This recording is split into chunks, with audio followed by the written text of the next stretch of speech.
நெஞ்சில் இட்ட கோலமெல்லாம் அழிவதில்லை, என்றும் அது கலைவதில்லை, எண்ணங்களும் மறைவதில்லை.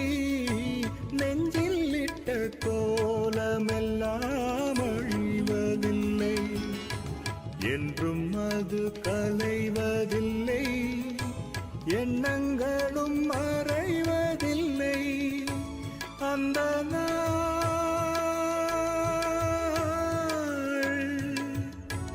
அந்த நாள் அம்மா என்ன ஆனந்தமே நான் என்னும் பொழுது ஏதோ சுகம் எங்கோ தினம் செல்லும் மனது நான் என்னும்